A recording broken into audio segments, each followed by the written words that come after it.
आकाशीय पिंडों के अध्ययन की दो विधाएं होती है। एक एस्ट्रोनॉमी अर्थात खगोल विज्ञान, दूसरी एस्ट्रोलॉजी अर्थात ज्योतिष शास्त्र। दोनों का मोटा मोटी कह सकते हैं कि इंटरसेक्टिंग सेट है एस्ट्रोनॉमी एस्ट्रोलॉजी, जिनमें कुछ बातें एक समान हैं और बहुत बातें अलग हैं। दोनों में हम आकाशीय पिंडों का अध्ययन करते हैं, लेकिन मूलभूत अंतर क्या है कि एस्ट्रोनॉमी में हम आकाशीय पिंडों के बारे में पढ़ते हैं कि उनका संरचना क्या है और उनकी अपनी विशेषताएं क्या है, वो कहाँ है, क्या गति है और बहुत तरह की बातें। एस्ट्रोलॉजी में भी हम गति की बात तो करते हैं, स्थितियों की बात भी करते हैं, लेकिन उनका हमारे जीवन पर क्या प्रभाव पड़ता है हम इसकी बात करते हैं।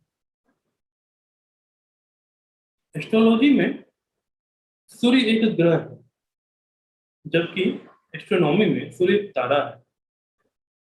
एस्ट्रोलॉजी में चंद्रमा ग्रह है, एस्ट्रोनॉमी में चंद्रमाएं उपग्रह है। राहु और केतु एस्ट्रोनॉमी में तो है ही नहीं, लेकिन ये एस्ट्रोलॉजी में है। इसके अलावा जो बाकी ग्रह एस्ट्रोलॉजी में है, मंगल, बुध, गुरु, शुक्र और शनि, ये पांचों दोनों ही जगह ग्रह हैं। सबसे मजेदार इसमें क्या है, राहु और केतु। एस्ट्रोनॉमी के हिसाब से राहु और केतु होते ही नहीं है, लेकिन एस्ट्रोलॉजी में ये होते हैं। अगर कोई मुझे कहे कि मैं आसमान में इशारा करके दिखा दूं तो दिखो वो राहु है, नहीं दिखा सकता। मैं कह सकता हूँ देखो चंद्रमा है, देखो वो खुद चमक रहा है, देखो वो शुक्र है, लेकिन राहु नहीं दिखाया जा सकता। राहु है भी और नहीं भी है। ठीक इसी तरह केतु है भी और नहीं भी है। आसमान में हम केतु नहीं ढूंढ सकते। तो राहु है क्या? मैं कह रहा हूँ वो है, फिर कहता हूँ वो नहीं है। राहु हर रोज हमारे सामने आता है, हम हर रोज राहु को देखते हैं, लेकिन देख नहीं सकते हैं। तो राहु आखिर है क्या? देखिए, एक बहुत साधारण सी बात है, अंधकार क्या है? बहुत साधारण सी बात है, अंधकार क्या है? अंधकार अर्थात प्रकाश का अभाव। अंधकार कुछ नहीं होता है, हम अंधेरे को नहीं देख सकते हैं, ना अंधेरे में देख सकते हैं और ना अंधेरे को देख सकते हैं। लेकिन जहां प्रकाश का अभाव होगा वहां अंधेरा हो जाएगा, वहां अंधकार हो जाएगा। तो अंधकार की परिभाषा आप समझ गए। ठीक इसी प्रकार राहु की परिभाषा है, जहां सूर्य का अभाव होगा वहां राहु होगा। सूर्य ग्रहण क्या है? ज्योतिष की भाषा में राहु सूर्य को निगल लेता है या निगलने की कोशिश करता है, तो वह सूर्य ग्रहण है। लेकिन खगोल विज्ञान की परिभाषा में सूर्य ग्रहण अर्थात जब सूर्य और पृथ्वी के बीच चंद्रमा आ जाए तो उसे हम सूर्य ग्रहण कहते हैं। यहाँ होता क्या है, सूर्य का प्रकाश चंद्रमा घेर लेता है, अर्थात सूर्य के प्रकाश का अभाव हो जाता है। और जहां सूर्य के प्रकाश का अभाव होता है वहां पर राहु हो जाता है। जिस प्रकार प्रकाश का अभाव अंधकार है, उसी तरह सूर्य के प्रकाश का अभाव राहु है। अब आप कहेंगे कि मैंने तो कहा था कि हम राहु को रोज देखते हैं, लेकिन सूर्य ग्रहण रोज तो होता नहीं, तो फिर कैसे है? देखिए, राहु जो है वो आपके घर में भी रहता है। केवल चंद्रमा के रोकने से ही राहु का प्रभाव नहीं होता है, अपितु जहां जहां सूर्य का प्रकाश रुकेगा वहां वहां राहु होगा। दिन के समय आप अपने घर की सारी बत्तियां बंद कर दीजिए और फिर घर के अंदर देखिए, जहां जहां आपको अंधेरा दिख रहा है उस हर जगह पर राहु बैठा है। राहु जहां बैठा होगा वहां सीलन होगी, नमी नमी होगी, गंदगी होगी, कीड़े होंगे, साथ में मस्तिष्क में उथल पुथल चलेगी। राहु क्या करता है? राहु सूर्य के प्रभाव को कम करता है। सूर्य क्या करता है? सूर्य हमें प्रकाश देते हैं, जीवनदायिनी शक्ति देते हैं। पृथ्वी पर जीवन का स्रोत सूर्य है, ऊर्जा का स्रोत सूर्य है। तो जहां जहां सूर्य का अभाव होगा वहां ऊर्जा का अभाव होगा और जीवन का अभाव होगा। साथ में यदि हम सिर्फ शरीर की बात करें तो सूर्य की रोशनी से आप जानते हैं कि सूर्य की रोशनी से शरीर में विटामिन डी मिलता है। सूर्य की रोशनी से शरीर में विटामिन डी स्टिमुलेट होता है और वो विटामिन डी स्टिमुलेट होकर कैल्शियम को एक्टिवेट करता है। आपने वो ऐड देखा होगा, कैल्शियम के लिए क्या देती हो तो दूध देती हो। नहीं, कैल्शियम के लिए क्या देती हो, दूध देती हो। अंत में बोलती है कि कैल्शियम के लिए विटामिन डी देना पड़ेगा। और विटामिन डी कहाँ मिलेगा, उनके अनुसार उस डब्बे में मिलेगा, लेकिन विटामिन डी हमें कहाँ मिलता है, सूर्य की रोशनी से मिलता है। तो सूर्य का एक क्षेत्र अस्थि भी है और एक क्षेत्र स्नायु भी है। तो मैं अक्सर देखता हूँ कि सूर्य जहाँ कमजोर होते हैं वहां राहु मजबूत होता है और कई सारे ऐसे व्यक्तियों में माइग्रेन की समस्या होती है और हड्डियों में कमजोरी होती है, जोड़ों का दर्द होता है। आप यदि डॉक्टरों से बात करें तो डॉक्टर आपको बताएंगे कि जोड़ों के दर्द के लिए सबसे अच्छी औषधि कुछ है तो सूर्य की रोशनी है। यदि कोई व्यक्ति रोज सुबह आधे घंटे सूर्य की रोशनी में बैठे उसे जोड़ों का दर्द नहीं होगा। अगर हो रहा है तो धीरे धीरे ठीक हो जाएगा। जो व्यक्ति अंधेरे में रहता है उसे विटामिन डी और कैल्शियम से संबंधित कई सारी समस्याएं हो जाती है। क्यों हो जाती है, क्योंकि इसे सूर्य की रोशनी नहीं मिल रही है। लेकिन इसे रोशनी तो मिल रही है, वो बल्ब जला रहा है। तो बल्ब क्या है, वो राहु की रोशनी है। जहां राहु का प्रभाव होगा वहां सूर्य का प्रभाव नहीं होगा। ठीक इसी तरह केतु की हम बात करें, हम केतु को नहीं देख सकते हैं। केतु को हम कैसे जानते हैं, जब सूर्य और चंद्रमा के बीच पृथ्वी आ जाती है और सूर्य का प्रकाश चंद्रमा तक पूरी तरह से नहीं पहुंच पाता है या बिल्कुल नहीं पहुंच पाता है, तो हम कहते हैं केतु का प्रभाव है, केतु ने चंद्रमा को ग्रस लिया है।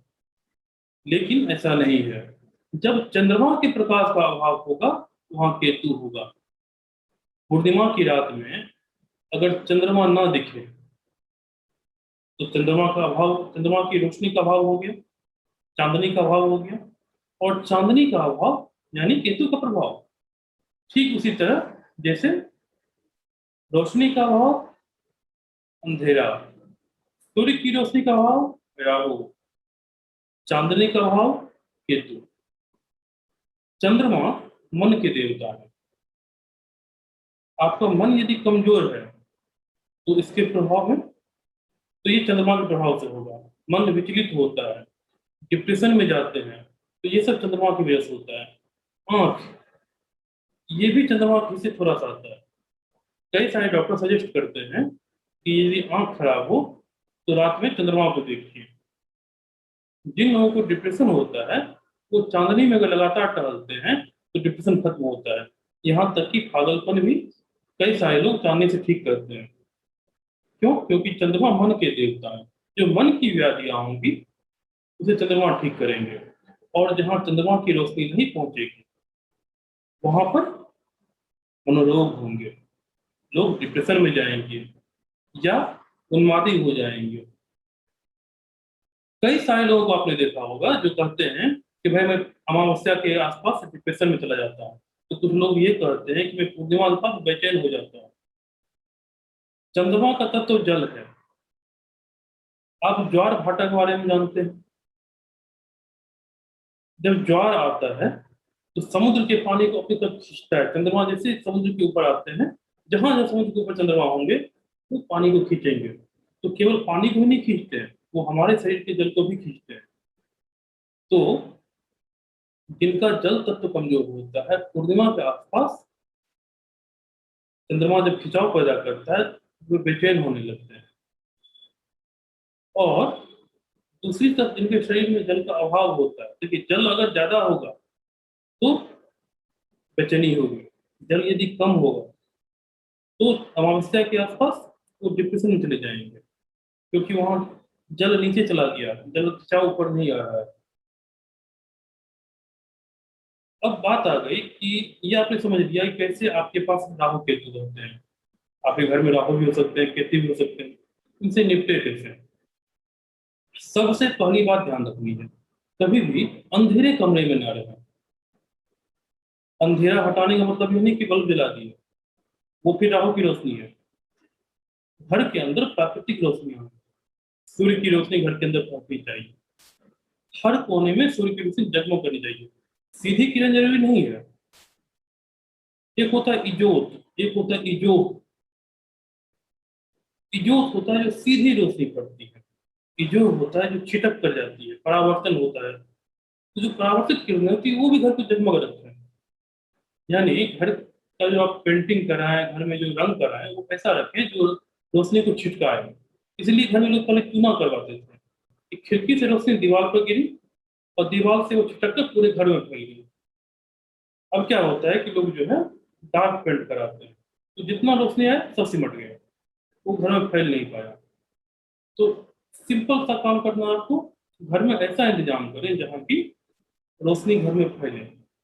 ऐसा नहीं कि सुबह उठे और घर अंधेरा है, 12 बजे सीधा ऊपर छत से हल्की से धूप आ रही है, एक छोटा सा छेद छोड़ दिया उससे, या सूर्य डूब रहा है तब धूप आ रही है। नहीं, सुबह की रोशनी घर में बहुत जरूरी है, नहीं तो विटामिन डी डेफिशिएंसी होगी, तो वो कैल्शियम डिफिशिएंसी की तरफ ले जाएगी, और फिर आपको हड्डियों में, जोड़ों में तकलीफ शुरू हो जाएगी, दांत कमजोर हो जाएंगे, दांत में छेद हो जाएगा।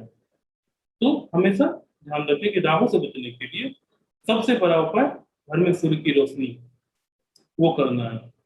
यदि आप किराए घर में रहते हैं, घर में सूर्य की रोशनी नहीं पहुंच पाती है, तो सबसे उत्तम है उस घर को छोड़ दीजिए। यही चीज आपको चंद्रमा के लिए करना है, लेकिन चंद्रमा की रोशनी घर में उतने अच्छे से छिटक नहीं पाती है।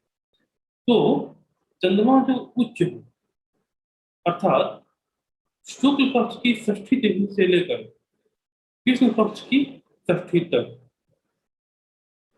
रात चांदनी में जरूर करना, चंद्रमा के दर्शन जरूर करें। ये आपके मन को शांत रखेगा, मन को शक्ति देगा। जिन्हें खासकर डिप्रेशन होता है उनके लिए बहुत जरूरी है। हमेशा ध्यान रखें, राहु केतु दिखेंगे नहीं लेकिन असर डालेंगे। राहु केतु खुद कुछ नहीं होते हैं, वे सूर्य और चंद्रमा के काउंटर पार्ट्स हैं। जहां सूर्य नहीं होंगे वहां राहु होगा, जहां चंद्र नहीं होंगे वहां केतु होगा। तो आपको यदि स्वस्थ रहना है तो राहु और केतु इन दोनों घर से धक्के मार कर निकाल। इसके बाद राहु का एक और उपाय, ये उनके लिए जिन्हें घर में रोशनी तो आती है लेकिन मन में लगातार विचारों की रेल चलती रहती है। आपने ध्यान दिया होगा, मैंने कहा था कि जो बल्ब जलता है ये राहु की रोशनी है। इलेक्ट्रॉनिक्स जितना भी है ये सब राहु के क्षेत्र में है। जिस तरह लोहा और मैकेनिकल यंत्र शनि के क्षेत्र में है, उसी तरह इलेक्ट्रॉनिक्स, बिजली, ये राहु का क्षेत्र है। मोबाइल से दूरी बनाए, टीवी कम देखें, अन्यथा आपके मन में विचारों की रेल चलती रहेगी और कोई नियंत्रण नहीं कर सकता है इस पर। तो राहु जब आपको परेशान करने लगे, जब हथेली में राहु की दशा दिखने लगती है, तो दो काम, सूर्य की रोशनी में जाए, सूर्य की रोशनी घर में आने दें। तो दूसरा काम, इलेक्ट्रॉनिक से दूरी बनाए, बिजली के बल्ब घर में कम से कम जलाएं, जितने में काम चल जाए रात में भी उतने ही जलाएं।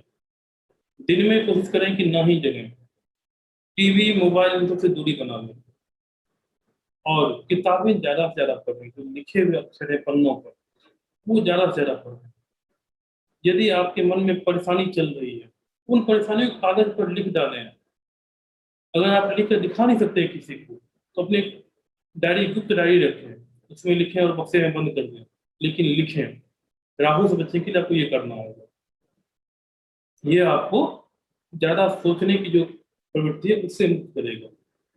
नहीं तो ऐसा होता है कि लोग सोचते हैं और सोचते रह जाते हैं, और काम करना था काम नहीं किया, सोचते रह गए ऐसा करेंगे तो ऐसा होगा। आपने सुना ना वो कहानी कि एक आदमी अंडे की टोकरी लेकर जा रहा था, उसने सोचा कि इन अंडों को बेच कर इसे दोगुने अंडे खरीदूंगा, फिर उनको बेचकर और अंडे खरीदूंगा, फिर अपनी एक छोटी सी दुकान होगी, फिर उनसे एक बड़ा सा दुकान होगा, फिर एक बड़ा सा महल होगा, उस महल में पत्नी होगी, बच्चे होंगे, बच्चा बदमाशी करेगा और मैं बच्चे को लात मारूंगा और वो गलती से लात मारते मारते फिसल जाता है, अंडे सारे गिरकर फूट जाते हैं।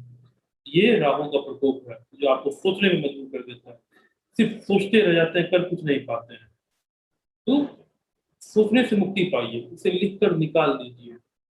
मैंने एक बताया भी था कि यदि राहु खराब हो तो आदमी लेखक भी बन सकता है। कैसे बन सकता है?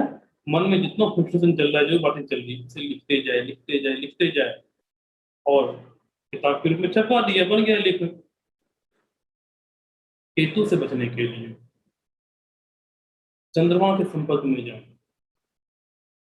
कफ की प्रवृत्ति होगी तो ठंडी चीजों से दूर रहें, वो और डिप्रेशन बढ़ाएंगी, कफ बढ़ाएगा। समय पर नहाएं, चंद्रमा का तत्व जल है, इसीलिए समय पर नहाएं। गर्मी हो तो 2 बार नहाएं, और नहाएं तो सिर के ऊपर पानी डालकर नहाएं। ये नहीं कि पैर से पानी डालना शुरू किया और गर्मी टपती गई। सिर के ऊपर पानी डालना है, सारी गर्मी निकल जाएगी। और चंद्रमा के केस में अक्सर क्या होता है कि 2 रत्न दिए जाते हैं, एक लहसुनिया और दूसरा मोती या मून स्टोन। तो जो मोती होता है या मून स्टोन होता है, वो क्या करता है कि चंद्रमा की शक्ति को संचय करता है, और जब चंद्रमा कमजोर होते हैं उसे शरीर में रिलीज करता है। कई सारे मून स्टोन ऐसे आते हैं जो अंधेरे में चमकते हैं, तो ये जो उनके लिए होता है जिनको डिप्रेशन होने लगता है, यानी चंद्रमा फॉर्म में चंद्रमा के तत्व की कमी हो रही है, तो क्या करते हैं, उन्हें मून स्टोन देते हैं या मोती देते हैं। तो जब चंद्रमा मजबूत होंगे तो शक्ति ग्रहण करके रखेगा, चंद्रमा कमजोर होंगे तो शक्ति शरीर में छोड़ना शुरू करेगा। जिन्हें बेचैनी होती है, उन्माद होता है, उन्हें लहसुनिया दिया जाता है, तो चंद्रमा की शक्ति को कंट्रोल करे, ज्यादा जल तत्व को शरीर में हावी ना होने दे। कोई भी चीज अति में खराब होती है, अति सर्वत्र वर्जयेत, अति हमेशा मना है। अति का भला ना बोलना, अति की भली न चूक, अति का भला न बरसना, अति की भली न धूप। चलिए, ये चर्चा तो कहीं और जाने लगी है। हम रत्नों के विषय में और रत्नों के जो प्रभाव है ग्रहों पर, व्यक्ति के शरीर पर, हम इस बारे में एक अलग से वीडियो बनाएंगे। तो मिलते हैं आपसे अगली वीडियो में। आप हमारे चैनल को लाइक, सब्सक्राइब और शेयर जरूर करें।